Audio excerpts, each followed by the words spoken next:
గజ్వేల్ తంజీబుల్ మసీద్ కమిటీ నూతన అధ్యక్షులుగా ఎన్నికైన సయ్యద్ మతీన్ను Gajwel Prajnapur municipal chairman NC Rajamouli Gupta సోమవారం వారి స్వగృహంలో శాల్వాతో సన్మానించి మిఠాయి తినిపించి శుభాకాంక్షలు తెలిపారు.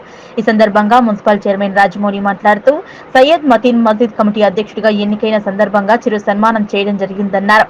పదవికి వన్నె తెచ్చే విధంగా ముందుకు కృషి చేయాలని మతీన్కు సూచించారు. ఈ కార్యక్రమంలో కౌన్సిలర్ ఉప్పలమెట్టయ్య, యువ నాయకుడు ఎన్సీ సంతోష్, నాయకులు విష్ణు, ఆజీర్, భిక్షపతి, సతీష్, సంపత్, నరేందర్, సంతోష్, మర్రి స్వామి, దయానంద్, కన్నా, వినయ్ రెడ్డి తదితరులు పాల్గొన్నారు.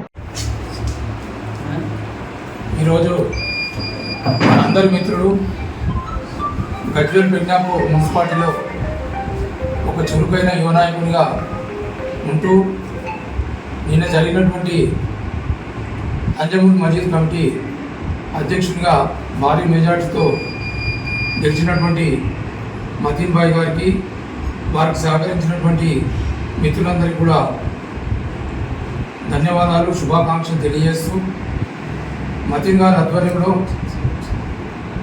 వారి కమిటీకే కాకుండా గజ్వేల్ పట్టణంలో అన్ని వర్గాల ప్రజలను కలుపుకొని సోదర భావంతో అన్ని కార్యక్రమాల్లో పాల్గొంటూ మన గజ్వేల్ పట్టణాన్ని ఆదర్శ పట్టణంగా తీర్చిదిద్దడానికి వారు కృషి చేయాలని ఆకాంక్షిస్తూ వారి గెలుపుకు సహకరించినటువంటి ప్రతి సోదరుని కూడా వారి తరఫున ధన్యవాదాలు తెలియజేస్తూ రాబో దినాలలో మన గజ్వేల్ పట్టణాన్ని అభివృద్ధిలో పాల్పంచుకోవాలని వారికి వారి పీరియడ్ 2 ఇయర్స్ పీరియడ్లో మంచి కార్యక్రమాలు చేపట్టాలని ఈ సందర్భంగా కోరుతూ వారికి మరి ఒకసారి శుభాకాంక్షలు తెలియజేస్తున్నాను.